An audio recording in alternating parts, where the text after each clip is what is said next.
ఈ మూడు పార్టీలు సీట్లు అమ్మడము కొనడము, ఓటు నోటు సీటు అనే దగ్గర ధనబలం ఎవడిది ఉంటే, ఎవడికి అధికారం కావాలనుకుంటే సిద్ధాంతాలు లేవు, విలువలు లేవు, ఐడియాలజీ లేదు, మేనిఫెస్టో లేదు. ఈ పార్టీ ఆఫీసులలో, నేను స్వయంగా జర్నలిస్ట్ కాబట్టి అన్ని పార్టీ ఆఫీసులలో మేనిఫెస్టోలు ఒక స్టోర్ రూమ్ లో పడి ఉంటాయి. లేకపోతే ఎలక్షన్లు అయిపోయినాకనో ఎలక్షన్లు జరుగుతున్నప్పుడు మిర్చి బండికి అమ్మేస్తుంటారు మేనిఫెస్టోలు. నేను టీడీపీ ఆఫీసులో చూసినా, బీజేపీ ఆఫీసులో చూసినా, కాంగ్రెస్ ఆఫీసులో చూసినా, బీఆర్ఎస్ ఆఫీసులో చూసినా లక్షల రూపాయలు ఖర్చు పెట్టి మేనిఫెస్టో ప్రింట్ చేస్తారు. ఐడియాలజీ అంటారు. ఇవాళ భారతదేశంలో ఏ పార్టీ కన్నా ఐడియాలజీ ఉందా? తెలంగాణలో ఐడియాలజీ ఉందా లేదా అనేది మున్సిపల్ ఎలక్షన్స్ క్లియర్ చేసినాయి. అంటే సిద్ధాంతం మీద, లేకపోతే ఐడియాలజీ మీద, మేనిఫెస్టో మీద ఏ పొలిటికల్ పార్టీలు పనిచేయట్లేదు. డబ్బున్నోడిదే కొనుక్కుంటున్నారు, అమ్ముకుంటున్నారు. ఇక coming to the Alishetti Prabhakar గారు ఒక కవిత రాసిండు. నాకు మొన్న వాళ్ళ అబ్బాయి బుక్ ఇస్తే ఒక కవిత చదివిన. ఆయన 35 సంవత్సరాల క్రితం రాసిండు. ఈ ఎన్నికలనే ప్రజాస్వామ్య వ్యవస్థలో ఓటర్ అనే ఒక పచ్చి మాంసపు ముద్దని ఈ గద్దలనే రాజకీయ పార్టీలు సిద్ధాంతాల పేరు చెప్పి ఏ పార్టీ సిద్ధాంతమైనా ఆ ఓటర్ అనే పచ్చి మాంసపు ముద్దని ఎత్తకపోవడమే అని చెప్పారు. నాకు అనిపించింది, ఆయన 35 ఏళ్ల క్రితం పాపం ఓటరు ఒక రాజకీయ సిద్ధాంతానికి కమిట్ అయ్యి, మా ఖమ్మం జిల్లాలో కామ్రేడ్ అంటే ఖమ్మంలో ఉన్న కమ్మోళ్ళు, నల్గొండ రెడ్లు కలిసి కామ్రేడ్లు మా ఎస్సీ ఎస్టీ బీసీలన్నీ జావగొట్టారు. కానీ అగ్రవర్ణంలో కామ్రేడ్లు ఉన్నారు, రెస్పెక్ట్ ఇస్తాం. అంటే త్యాగాలు ఎవరివి, ఫలితాలు ఎవరివి? ఈ తెలంగాణలో నాకు అనిపిస్తుంది, పోరాటాలు 48 వీర తెలంగాణ సాయుధ పోరాటం నుంచి నిన్న మొన్న జరిగిన నిరుద్యోగుల పోరాటం వరకు ప్రతిసారి నష్టపోయేది బాధితుడే. బాధితుడు పెనం మించి పొయ్యిలో నుంచి శ్మశానంలోకి వస్తుంది తప్ప ఎవరికి వ్యతిరేకంగా అయితే మనం పోరాడుతున్నామో ఆ శక్తులు బలపడుతున్నాయి. అంటే ఎక్కడో మన ఆలోచన విధానంలో, మన మైండ్ సెట్ లో రియాలిటీకి దూరంగా, రాయల్టీకి దూరంగా బతుకుతున్నాం. ఎవరైతే రియాలిటీలో ఉంటారో వాళ్ళకే రాయల్టీ ఉంటుంది. ఇలా రాహుల్ గాంధీకి తెలుసు, మోడీకి తెలుసు, రేవంత్ రెడ్డికి తెలుసు, కేసీఆర్కి తెలుసు, బీజేపీ వాళ్ళకి తెలుసు ఓట్లు ఎట్లా కొనాలి, జనాలను ఎట్లా బురుడి కొట్టించాలి. అమ్మడం కొనడం అనేదే ఇవాళ ప్రాక్టికల్. ఎలక్షన్ల జాతర వచ్చినప్పుడు పార్టీలు బీఫామ్లు అమ్ముతాయి, క్యాండిడేట్లు ఓట్లను కొనుక్కుంటారు. ఇవాళ ఓటర్ పరిస్థితి కూడా, ఓటర్లు క్షమించాలి, ఓటర్లు తప్పు కాదు, కానీ ఓటర్ పరిస్థితి ఎట్లుందంటే అలిశెట్టి ప్రభాకర్ కవిత రివర్స్ చేస్తే ఓటర్ కూడా ఎట్లాగూ ఏదో ఒక గద్ద వచ్చి నన్ను ఎత్తుకపోతుంది కాబట్టి నా కిడ్నీ బీజేపీకి అమ్ముకుంటా, నా గుండెకాయ కాంగ్రెస్కి అమ్ముకుంటా, నా కాలేయం ఇంకో పార్టీకి అమ్ముకుంటా అని హుజురాబాద్ ఎలక్షన్లలో ఓటర్లు కూడా రోడ్డు మీదకి ఎక్కిర్రు. మాకు ఎందుకు ఎవరో కొడక 5,000 రూపాయలని. అంటే ప్రజాస్వామ్య వ్యవస్థ ఎంత పరిడవిల్లుతుందంటే ఎలక్షన్ కమిషన్ ఏమో 40 లక్షలు ఖర్చు పెట్టాలి, అంతకన్నా ఖర్చు పెడితే నీ ఎన్నిక చెల్లదంటది. ఎలక్షన్ కమిషన్ ఎంపీ 90 లక్షలు 70 లక్షలు ఖర్చు పెట్టాలంటది. కానీ జూబ్లీ హిల్స్ ఎలక్షన్ లో 100 కోట్లు తక్కువ ఏ పార్టీ ఖర్చు పెట్టలే, ఎందుకంటే లేటెస్ట్ జరిగిన ఎలక్షన్ కాబట్టి. మరి ఎవరిని మోసం చేస్తున్నాం, ఎవరు మోసం చేస్తున్నారు? గొంగట్లో కూర్చొని ఎంటికలు ఏరుకుంటున్నామా కాదా? మనము ఆట నియమాలు మారనంత కాలం ఆ ఆట నియమాలు ఎవరికి అనుకూలంగా ఉన్నాయి? బలవంతుడైన దున్నపోతులకో, సింహాలకో, పులులకో ఉన్నాయి. మనం జింకలు, మేకలు లాంటి వాళ్ళం, తోడేళ్లే వెళ్తున్నాయి కదా అసెంబ్లీకి.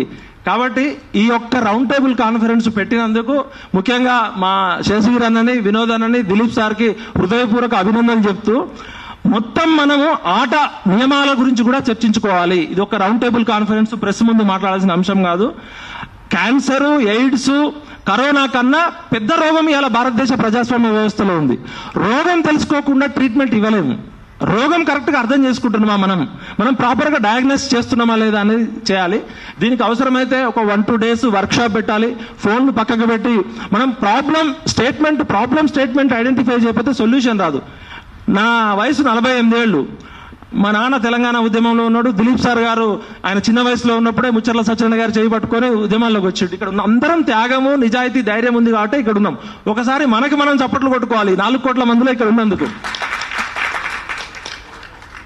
అయితే పాలిటిక్స్ లో నేను స్కూల్ ఆఫ్ గవర్నెన్స్ లో శేషన్ గారు 2006లో పాలిటిక్స్ అనేది కేవలం కొంతమంది పెత్తందారుల కోసమో, పిడికెడు మంది వ్యాపారస్తుల కోసం కాదు, సివిక్ సొసైటీలో ప్రశ్నించే స్వభావము ఉండాలి. ప్రశ్నే ప్రజాస్వామ్యానికి పునాది, ప్రశ్నే నాగరిక సమాజాన్ని నిరంతరం చైతన్యం చేస్తుంది. కాబట్టి ఒక ఎమ్మెల్యేలో, ఎంపీలో, ఒక ఐఏఎస్లో, బ్యూరోక్రాట్లో, లేకపోతే ఒక జ్యుడిషియరో కాదు, ప్రజాస్వామ్యానికి నిజమైన పునాది పౌర సమాజము. Politics minus governance is equal to mafia అని చెప్పిండు శేషన్ గారు. పాలిటిక్స్ లో ట్రిక్స్ ఉన్నాయి. నిజమైన రాజనీతి లేదు, రాజకీయం లేదు. అమ్మడం కొనడం అనే పాలిటిక్స్ లో గవర్నెన్స్ అనేది లేదు, పాలన ఎవరికి లేదు. Election, collection, selection, vote, note, seat, మళ్ళా ఎలక్షన్. ఈ పాలకులను మనం 5 సంవత్సరాలకు ఒకసారి ఎంచుకునేది. అరే నాయన ఎలక్షన్లు అయిపోయినాయి, ఇక పాలన చేయమంటే వాడు సీటులోకి వచ్చిన ప్రతిరోజు నుంచి మళ్ళీ సీట్ ఎట్లా ఎక్కాలనేది ఉంది. పరిపాలన లేదు. ఒకవేళ ఈ భారతదేశంలో నిజమైన పరిపాలన ఉంటే 78 సంవత్సరాల తర్వాత ఇన్ని సకల సంపదలు, సకల వనరులున్న ఈ దేశంలో తాగునీళ్ళు ఇవ్వడం కూడా 78 సంవత్సరాల తర్వాత నల్ల నీళ్ళు ఇచ్చినాం రా బిడ్డ మీకు తెలంగాణ ఉద్యమం చేస్తే, సన్న బియ్యం ఇస్తున్నాం రా బిడ్డ మీకు అంటున్నారు. ఈ 78 ఏళ్ల స్వతంత్ర భారతావనిలో తెలంగాణ అనేది మినరల్ బౌల్ ఆఫ్ ఇండియా. ఇక్కడ సహజ వనరులు ఉన్నాయి, మానవ వనరులు ఉన్నాయి, విద్యా వనరులు ఉన్నాయి. ఏం లేదంటే పాలన లేదు, పరిపాలన లేదు, ప్రజాకీయం లేదు, కేవలం రాజకీయమే ఉంది. ఈ రాజకీయ క్షుద్ర క్రీడని మనం విరుగుడు మంత్రం వేయనంత కాలం నేను 25 ఏళ్ల నుంచి ఎరుగుతూనే ఉన్నా. రౌండ్ టేబుల్ కాన్ఫరెన్స్లోకి వస్తున్నాయి, చూస్తూ నా ఇంటికలు కూడా తెల్లబడ్డాయి. నేను ఏమంటున్నా అంటే నిజాలు పచ్చిగా సిగ్గు లేకుండా బట్టలు పిలిచి మాట్లాడుకోవాల్సిందే, మొహమాటం వద్దు. ఇవాళ కొన్ని కులాలను నేను అప్పుడప్పుడు అంటుంటా ప్రాస కోసం, వెంకయ్య నాయుడు లాగా, వెల్కమ్ రెడ్డి రాజ్యం, 3 కుటుంబాలు 3 కులాలు, ఈ తెలుగు రాష్ట్రాల ప్రజాస్వామ్యం, పిడికెడు మంది లేని వెలమలు, రెడ్లు, కమ్మలు రాజ్యాధికారం వస్తుందని చెప్తున్నాం. వెలమలు 0.1% కూడా లేరన్నాం, రెడ్లు 4 to 5% ఉన్నారన్నాం, కమ్మలు 2% ఉన్నారన్నాం. ఈ 7.5% ఉన్నోళ్ళే 78 సంవత్సరాల నుంచి బీఫామ్లు అమ్ముతున్నారంటే మరి దానిలో కూడా మంచోళ్ళు ఉన్నారు కదా. మా అన్న వల్లభరెడ్డి అన్న ఇప్పుడు 1000 పూలు వికసించని 100 ఆలోచనలు మొలకెత్తని. ఇవాళ ఇక్కడ కూర్చున్న మనం అంతా ఒక పూల హారం తయారు చేయాలంటే శరత్ గారో, రఘువో, నేనో, పృథ్వనో మా అందరం ఒక సూది దారం తీసుకొని మందార పువ్వు కావాలి, గులాబీ పువ్వు కావాలి, ఎర్ర అన్ని పూలు ఉంటేనే కదా. అడవిలో ఉన్న అన్ని జంతువులని తీసుకుంటేనే అడవికి సింహం అవుతుంది. ఇవాళ ఇక్కడ మీరు చేసిన ప్రయత్నంలో బ్రాహ్మణులు ఉన్నారు, వెలమలు ఉన్నారు, రెడ్లు ఉన్నారు, ముస్లింలు ఉన్నారు, ఎస్టీలు ఉన్నారు, ఎస్సీలు ఉన్నారు. మీకు నిజంగా హ్యాట్స్ ఆఫ్. అయితే ఇక మరి ఇంకొంచెం పచ్చిగా మాట్లాడాలంటే పర్మిషన్ ఇస్తే మాట్లాడతాం. మరి టైం మాట్లాడమంటారా? ఫస్ట్ ఎదుటోడిని ఇట్లా చూపించే ముందు 4 ఏళ్ళు మనకే వస్తాయి కదా. మరి తెలంగాణ విటలని పేరు పెట్టుకున్నావు కదరా, తెలంగాణ విటలు ఏం పీకినవు తెలంగాణ వచ్చినాక అని అడుగుతున్నారు నన్ను అందరూ. సారు మా ప్రొఫెసర్ లక్ష్మణ్ సారు మేము 2001లో మాకు పొలిటికల్ ఫిలాసఫర్, కేసీఆర్కి పాఠాలు చెప్పేటోడు రాత్రి, లేకపోతే పొద్దున వచ్చి మమ్మల్ని అందరిని రెచ్చగొట్టిండు. మంచి అయినా చెడైనా ఈయననే పొలిటికల్ ఫిలాసఫర్. మాకు జయశంకర్ కన్నా లక్ష్మణ్ సారే గురువు, కేసీఆర్ కైనా మా ఉద్యమకారులకైనా యూనివర్సిటీ పిల్లలకైనా. లక్ష్మణ్ సార్ అనేటైనా ఒక పొలిటికల్ ఫిలాసఫర్, శరత్ సార్ అనేటైనా మనకు ఒక మార్గదర్శి. నిత్యం ఆ బర్రెగినక ముళ్ళుకర్ర పెట్టి గుంచే దృక్కోణంలో తమ్మే బాధ లేకుండా ఎవరినైనా నిజాయితీగా ప్రశ్నించే ఉస్మానియా అగ్గి కెరటం. మరి రఘు ఉన్నాడు, వయసులో చిన్నోడైనా కూడా ఇవాళ మెయిన్ స్ట్రీమ్ మీడియా మాఫియా అయిపోతే తనొక్కడు నిలబడి మనందరికీ గొంతుకైందా లేదా? గట్టిగా చప్పట్లు కొట్టాలి. మా గాలి వినోదన ఆయన ఒక సుడిగాలి క్రియేట్ చేసి సుడిగుండాలలో ఈ ఆధిపత్య పెత్తందారం చేయగలడు.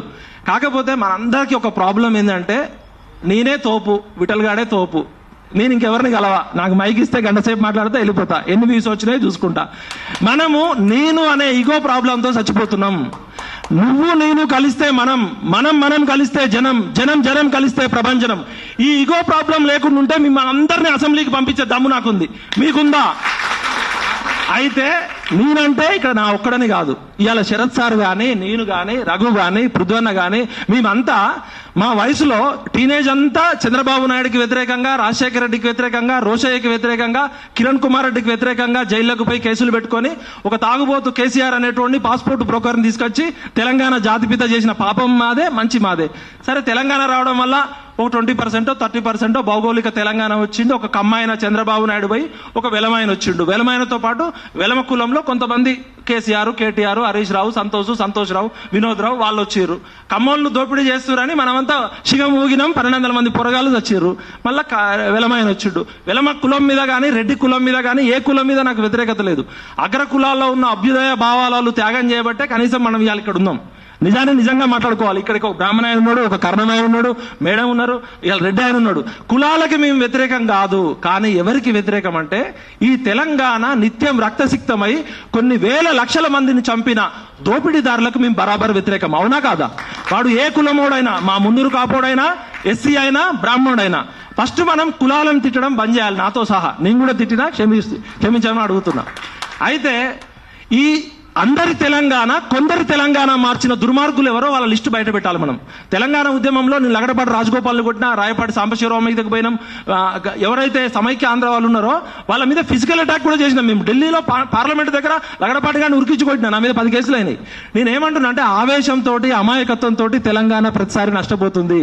కాబట్టి మనకు ఒక పొలిటికల్ ఫిలాసఫర్ ఉండాలి, పొలిటికల్ ఎకానమీని అర్థం చేసుకోవాలి, పొలిటికల్ కమ్యూనికేషన్ అర్థం చేసుకోవాలి. ఇంతవరకు తెలంగాణ సమాజంలో పోరాటాలు జరుగుతున్నాయి తప్ప మాకొక పొలిటికల్ ఫిలాసఫర్ లేకపోవడం వలనే మా ఎస్సీ ఎస్టీ బీసీలు, మా అగ్రవర్ణ పేదలు ప్రతిసారి పోరాడుతున్నారు, నష్టపోతున్నారు. కాబట్టి ఇవాళ లక్ష్మణ్ సార్ నేను రిక్వెస్ట్ చేస్తున్నా, మీరు కేవలం తెలంగాణకి సూట్ అయ్యే ఫిలాసఫీ రైట్ చేయండి. కుష్టి రోగినైనా కౌగులించుకుంటాం, పొంత పురుగునైనా ముద్దాడతాం అన్నారు. అది కేసీఆర్ సీఎం కావడానికి పెట్టిండు. దళితుడిని ముఖ్యమంత్రి చేస్తా అన్నాడు, అయిపోయింది. ఇప్పుడు మళ్ళీ సామాజిక తెలంగాణ అంటున్నారు. నేనేమంటున్నా అంటే మనము సార్ చెప్పినట్టు అది లెఫ్టా రైటా మాకు అనవసరం, అది ఎర్ర జెండానా కాషాయ జెండానా మాకు అనవసరం. మనం తెలంగాణ సమాజంలో భారతదేశం మొత్తంలో పొలిటికల్ ల్యాబొరేటరీ, ఇక్కడ పొలిటికల్ ఎక్స్పెరిమెంట్స్ ఇక్కడ జరగకపోతే ఇంకెక్కడ జరగవు. కాబట్టి we are not against left, we are not against right, we are straight for Telangana 4 crores people.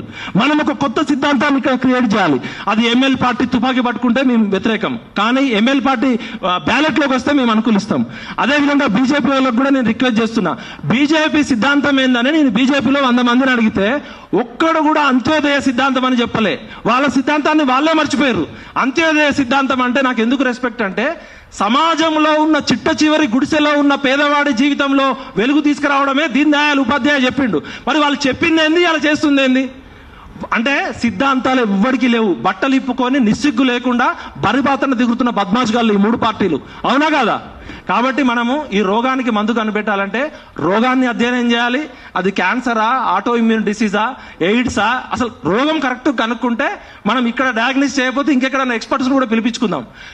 ఒక 40-50 సంవత్సరాలు రాజకీయాల్లో ఉన్న ఒక పొలిటీషియన్ కి రాజకీయం తెలవని ప్రశాంత్ కిషోర్ లాంటి వచ్చి పొలిటికల్ కన్సల్టెంట్ అవుతుండే ఒక ల్యాబ్ పార్ట్ పట్టుకొని. ఇవాళ ప్రతి రాజకీయ పార్టీ నాయకుడికి ఒక కన్సల్టెంట్, వాడి జీతం 1 లక్ష నుంచి 5 లక్షలు. అంటే ఈ బ్రోకర్ నా కొడుకులు ప్రజల కోసం పనిచేయట్లే, కన్సల్టెంట్ చెప్పి అబద్ధాల మీద ఆధారపడి మనల్ని మోసం చేస్తున్నారు. అసలు ప్రపంచంలో అతిపెద్ద ప్రజాస్వామ్య దేశంలో రాజకీయ నాయకులకి ప్రశాంత్ కిషోర్ లాంటి కన్సల్టెంట్ అవసరమా? అంటే నువ్వు ఎట్లా నవ్వాలి, ఎట్లా డ్రెస్ వేసుకోవాలి, ఎట్లా చూడాలి కెమెరాకి, ప్రెస్ మీట్ పెట్టని ప్రధానమంత్రి దేశంలో ప్రపంచ అతిపెద్ద ప్రజాస్వామ్య దేశానికి ప్రెస్ మీట్ డేర్ చేయలేడు ఆయన ప్రధానమంత్రి. ప్రెస్ మీట్ లో ఏం క్వశ్చన్లు అడగాలో కేసీఆర్ చెప్తాడు, ఎవరు ఏ క్వశ్చన్ అడగాలని. కాబట్టి నేను ఏమంటున్నా అంటే, మోహరించిన సైన్యాలనైనా ఆపవచ్చు కానీ మూర్తమాసనమైన ఆలోచనలు ఎవరు ఆపలేరు. ఇది నేను చెప్పింది కాదు, విక్టర్ హ్యూగో అనే అతను చెప్పిండు. నెల్సన్ మండేలాకి ఈ కొటేషన్ అనేది చాలా ఇష్టం. ఇక్కడ మనం కూర్చున్న సబ్బండ వర్గాలు, తెలంగాణ సమాజంలో ఉన్న మేధావులు, రచయితలు, కళాకారులు నిజాయితీగా మీరు ఎవరు డప్పు కొట్టకండి, మన డప్పు మనమే కొట్టుకుందాం, మనం ప్రజల కోసం బతుకుదాం, పోరాడితే పోయేదేం లేదన్నారు. కాబట్టి ఇప్పుడు మీరు, నాకు ఇంకో భయం కూడా ఉంది. ఈ దుకాణం పెట్టి ఒక జర్నలిస్ట్ మిత్రుడు చెప్పిండు, మళ్ళీ ఏమన్నా బీఫామ్లు అమ్ముతారా అని భయం ఉంది. అంటే నేను అన్న, ఇక్కడ బీఫామ్లు అమ్మేటోళ్ళు ఎవరు లేడురా నాయన, కొనేటోళ్ళు లేడు, అమ్మేటోళ్ళు లేడు. ఎంతమంది వీలైతే అంతమందిని గుర్తిద్దాం, గౌరవిద్దాం, భాగస్వాములు చేద్దాం. ఇవాళ సమాజంలో మనకన్నా చాలా త్యాగపరులు, ధైర్యపరులు ఉన్నారు. వాళ్ళని గుర్తించాలి, గౌరవించాలి, భాగస్వాములు చేయాలి. ఆ దిశగా మీరు ప్రయత్నం చేస్తారని ఆశిస్తూ